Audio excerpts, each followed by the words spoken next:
आज लोकतंत्र का महा उत्सव है, यानी कि आज 18वीं लोकसभा चुनाव के लिए मतदान शुरू हो चुका है। उत्तराखंड की 5 लोकसभा सीटों के लिए पहले चरण में मतदान शुरू हो चुका है। प्रदेश की 83 लाख मतदाता 55 प्रत्याशियों का आज भाग्य तय करने वाले हैं और जो है मतदान बूथों पर इस वक्त जो है लोग पहुंचने लगे हैं। लोगों की लंबी कतारें लगी हुई हैं।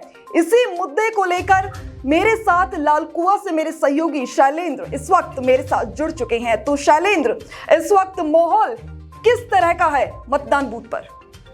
जी बिल्कुल, लोकसभा चुनावों के जो पर्व है इसमें पर्व और उत्साह की तरह मनाया जा रहा है निर्वाचन को, और लगातार इस प्रकार से सुबह से उठ करके ही लोगों की आवाजाही शुरू हो गई है और बड़ी संख्या में लोग पोलिंग बूथों पर पहुंच करके जो है चुनाव में मतदान में हिस्सा ले रहे हैं। और बड़ी बात यह है कि यहाँ पर जो जिस प्रकार की तैयारियां निर्वाचन आयोग ने की थी उसको लेकर के व्यवस्था चाक चौबंद है। पुलिस प्रशासन की बात करें, जिस प्रकार से सुरक्षा व्यवस्था को लेकर के पुलिस प्रशासन पूरी मुस्तैदी के साथ है।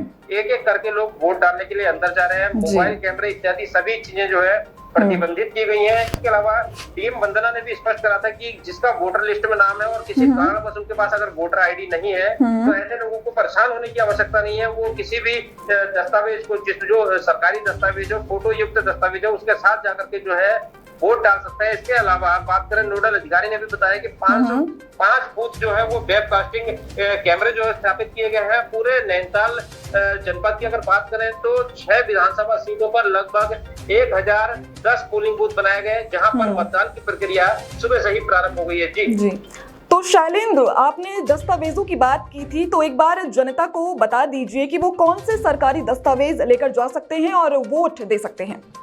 जी बिल्कुल, यहाँ स्पष्ट करना चाहेंगे, हम अपने एबीपीएल दर्शकों को भी बताना चाहेंगे, एबीपीएल न्यूज के जो दर्शक इस समय जो हमें देख रहे हैं वो भी इस चीज को जानकारी उनके पास होनी चाहिए, क्योंकि अगर जिसका वोटर लिस्ट में नाम है, वोटर आईडी कार्ड नहीं है, तो ऐसे लोगों को भी डीएम वंदना ने स्पष्ट बोला था परेशान होने की आवश्यकता नहीं है। ऐसे लोग मतदान केंद्र पर जा सकते हैं। अपना मनरेगा कार्ड अगर है, उनके पास मनरेगा जॉब कार्ड होता है, या फिर आधार कार्ड अगर उनके पास है, या फिर डाकघर और बैंक द्वारा जारी कोई फोटो युक्त पासपोर्ट है, पासबुक है, इसके अलावा पैन कार्ड, ड्राइविंग लाइसेंस, कोई फोटो युक्त पेंशन दस्तावेज, या फिर भारतीय पासपोर्ट, जो श्रम मंत्रालय के अंतर्गत जो स्वास्थ्य बीमा स्मार्ट कार्ड जो होता है, एनपीआर के अंतर्गत आरजीआई द्वारा जो जारी कार्ड होते हैं स्मार्ट कार्ड, यूडीआईडी कार्ड जो है, या फिर केंद्र और राज्य सरकार के उपक्रम जो पब्लिक लिमिटेड कंपनी है उनके कर्मचारियों को फोटो युक्त जो सेवा पहचान पत्र होते हैं, ये भी जो है ये सब चीजें काम आ सकती हैं। इन चीजों को ले जाकर के दिखाया जा सकता है, दिखाने के बाद वो अपना वोट डाल सकते हैं। क्योंकि जो लोकसभा चुनावों में मतदान प्रतिशत है इसको बढ़ाने के लिए निर्वाचन आयोग ने पूरी तरीके से तैयारियां की थी।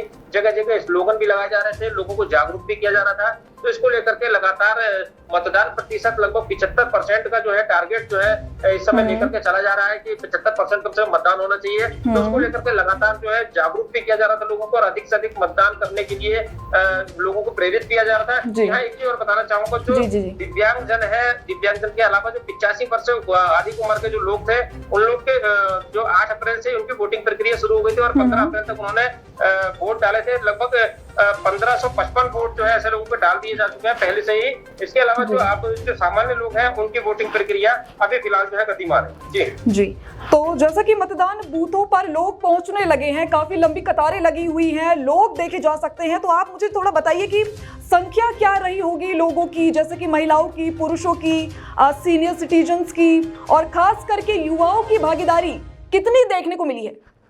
जी बिल्कुल, अगर अभी मौके की स्थिति को देखा जाए तो सुबह का समय है और सुबह का समय में जो है धूप भी कम रहती है, तो ऐसे में लोग स्वयं से ही जो है घरों से निकल करके वोट डालने के लिए पहुंच रहे हैं, ताकि अपनी जो बाकी दिनचर्या का जो कार्य है वो लोग सुचारू रूप से कर सकें। इसको लेकर के जो सुबह का समय होता है वो एक अच्छा समय होता है। लोग भी इस बात को भली भांति समझते हैं। मतदाता जो है काफी जागरूक भी हो चुका है। अगर बात करें युवाओं की, महिलाओं की और जो वयस्क लोग हैं उनकी, तो इसमें सबसे अधिक संख्या वयस्क लोगों की है।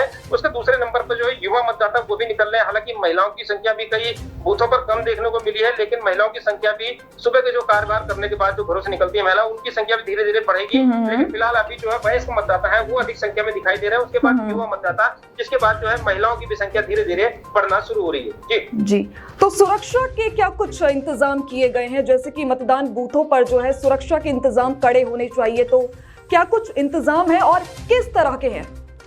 जी बिल्कुल, अगर सुरक्षा व्यवस्था की बात की जाए तो निर्वाचन आयोग का आचार संहिता लगने के बाद से ही जो है पूरी तरीके से मुस्तैद दिखाई दिया था। अगर बात करें पोलिंग बूथों की, तो हर पोलिंग बूथ पे जो है 2-2 जवान वहां तैनात किए गए हैं। जो कुछ यूपी पुलिस के जवान हैं उनको तैनात किया गया है। कई स्थानों पर आईटीबीपी अर्धसैनिक बलों के जवान हैं, कई जगह एसएसबी के भी जवान लगाए गए हैं। इसके अलावा पंजाब पुलिस के भी जवानों को जो है अधिग्रहण करके जो है यहाँ बुलाया गया था, उनकी भी जो है जगह जगह निर्वाचन ड्यूटी लगाई गई है। और सबसे बड़ी जो संवेदनशील जो बूथ है, अति संवेदनशील बूथ है, इनको भी जो है पहले से ही चिन्हित कर लिया गया था। वहाँ सुरक्षा व्यवस्था की अगर बात करें तो अधिक संख्या में पुलिस बल तैनात किया गया है ताकि किसी भी प्रकार की अराजकता न हो सके। कैमरा, मोबाइल, हर प्रकार की चीजें प्रतिबंधित है। इसके अलावा अगर बात करें सुरक्षा की दृष्टि से तो लगातार, जैसे लालकों की अगर बात करें तो यहाँ पर सीओ है संगीता, ये लगातार मूवमेंटिंग कर रही है, जगह जगह जाकर के देखते रहे कि कहीं किसी प्रकार की कोई अराजकता, कोई समस्या तो उत्पन्न नहीं हो रही है। इसके अलावा एआरओ परितोष वर्मा है, वो भी लगातार मूवमेंटिंग कर रहे हैं और सुरक्षा व्यवस्था को लेकर के पूरी जो है चाक चौबंद व्यवस्था कर रखी है ताकि किसी प्रकार की अराजकता न हो। और किसी प्रकार की अगर अराजकता होती है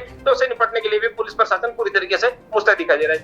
जी, तो आपके क्षेत्र के कोई प्रत्याशी ऐसे हैं जो वोट डालने पहुंचे हो, आपकी कोई बात हुई हो? जी बिल्कुल, हमारे इस पूरे मामले पर अभी क्षेत्रीय विधायक मोहन सिंह बिष्ट से बात हुई थी। वो भी अपना जो उनका पोलिंग बूथ है जंगी बंगर में, वहां पर जाकर के वोट डाल करके आए हैं। और सभी लोग लगातार निवेदन कर रहे हैं कि अधिक से अधिक संख्या में लोग निकले और इस लोकतंत्र के महापर्व में हिस्सा लें और अधिक से अधिक संख्या में मतदान करें और अपनी सरकार चुनने में जो है सहयोग प्रदान करें। जी, और लोगों से क्या कुछ बातचीत आपकी हुई है? ऐसे युवाओं से बात की है आपने जो आज पहली बार वोट डालने आए हैं, उनका अनुभव कैसा रहा?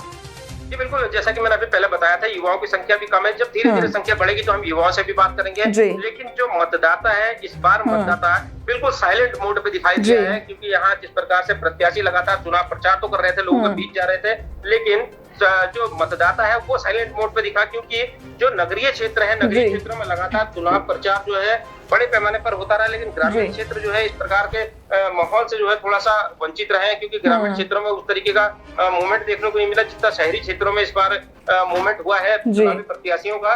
और रही बात युवाओं की, तो युवाओं के मन में क्या है ये तो जो गणना होगी उसके बाद स्पष्ट होगा।